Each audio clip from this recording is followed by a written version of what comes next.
बिस्मिल्लाहिर्रहमानिर्रहीम। अस्सलाम वालेकुम। मैं हूं इंजीनियर समर और मैं रिप्रेजेंट कर रहा हूं EX सोलर पावर को।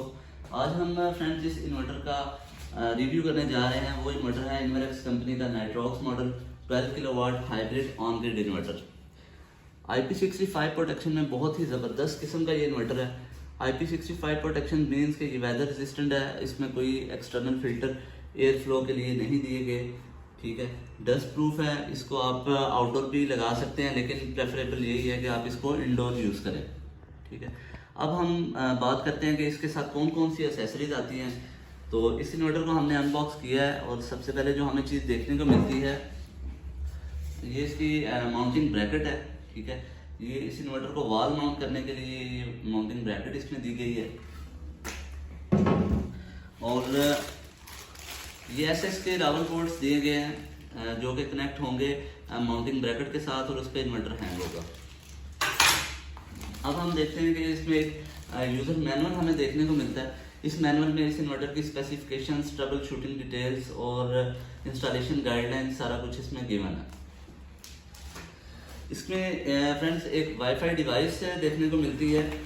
इस डिवाइस के थ्रू इस इन्वर्टर की आप ऑनलाइन मॉनिटरिंग कर सकते हैं।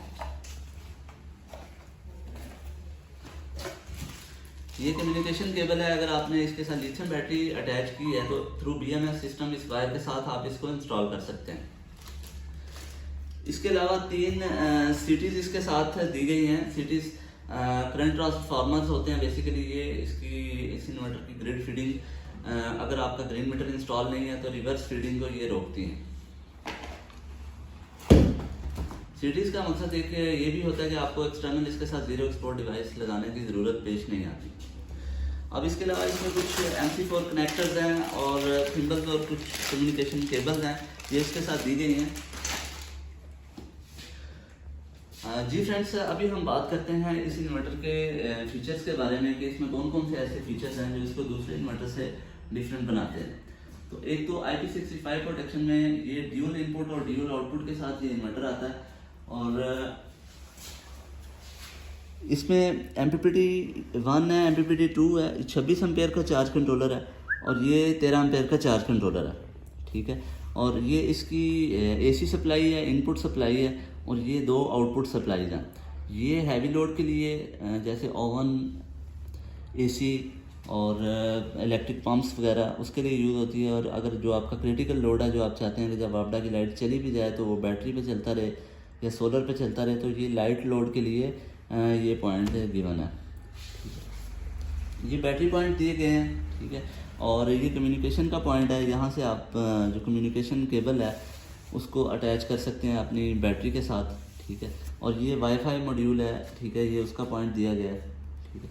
और ये इसका फ्रेंड्स DC आइसोलेटर है, जो इसकी DC सप्लाई है उसको कट ऑफ करने के लिए और कट इन करने के लिए ये DC आइसोलेटर है। और ये इसका पावर ऑन ऑफ बटन है और इसको वॉल माउंट या उठाने के लिए ये हैवी किस्म के इन्होंने हैंडल्स दिए गए।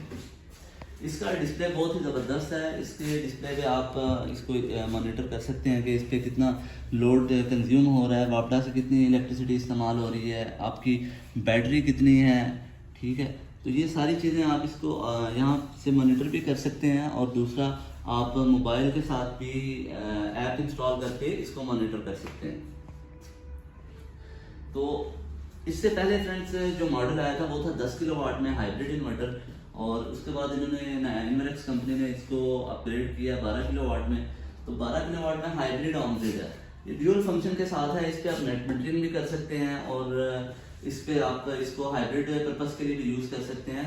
3 फेज इन्वर्टर है बेसिकली। ये इसके जो पर फेज एम्पेयर रेटिंग है वो 4 किलोवाट का आप लोड पर फेज चला सकते हैं।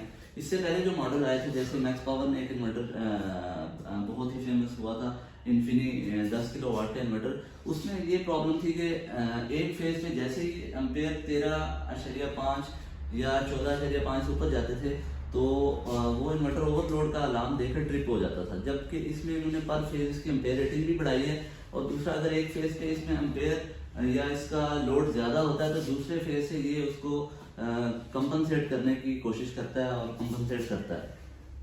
तो ये फीचर से इसको सबसे डिफरेंट बनाता है। दूसरा ये है कि अगर लेट्स सपोज आपका ग्रीन मीटर इंस्टॉल है तो आप अपना हैवी लोड इसके साथ एक पोर्ट पे हैवी लोड की पोर्ट के साथ यूज़ कर लें, ठीक है। और आपका जो लाइट लोड है, जो आप चाहते हैं कि जब आपका की लाइट चली जाए तो जैसे पंखे, लाइट्स और फैंस वगैरह, ठीक है, वो आप लाइट लोड के साथ कनेक्ट कर सकते हैं। वापडा की लाइट चली भी जाएगी तो वो लाइट लोड पे जो चीज़ें होंगी वो आपकी सोलर पे चलती रहेंगी। जबकि दूसरे इन्वर्टर्स में अगर ओनली ऑन ग्रिड इन्वर्टर है तो उसमें प्रोटेक्शन गिवन होती है कि जैसे ही वापडा की लाइट कट ऑफ होती है तो वो इन्वर्टर ऑफ हो जाते हैं या इलेक्ट्रिसिटी जनरेट नहीं करते, ठीक है। आप अपने घर में भी इलेक्ट्रिसिटी यूज़ नहीं कर सकते। इसमें ये फीचर है कि इसमें आप जो सोलर से बनने वाली बिजली है वो आप घर में भी इस्तेमाल कर सकते हैं, उसको वापडा को भी दे सकते हैं, ठीक है, और उसको स्टोर भी कर सकते हैं। 3-in-1 ये इन्वर्टर है, ठीक है। और अगर हम बात करें इसके प्राइस की, तो आजकल इंपोर्ट के इश्यूज चल रहे हैं, इसकी प्राइस काफ़ी हाई है। 8.5 लाख से लेकर 9 लाख के दरमियान इन बिटवीन इसकी प्राइस चल रही है, ठीक है। और हाइब्रिड कैटेगरी में सबसे मोस्ट फेमस और मोस्ट एडवांस इन्वर्टर है, ठीक है। थोड़ा कॉस्टली है लेकिन इसमें सारे ऐसे फीचर्स हैं जो कि अच्छे इन्वर्टर में पाए जाने चाहिए, वो इस इन्वर्टर में पाए जाते हैं। जी फ्रेंड्स, अगर आपको हमारी ये वीडियो पसंद आई हो तो आप हमारे चैनल को ज़रूर सब्सक्राइब करें और लाइक कर दें। Thank you so much.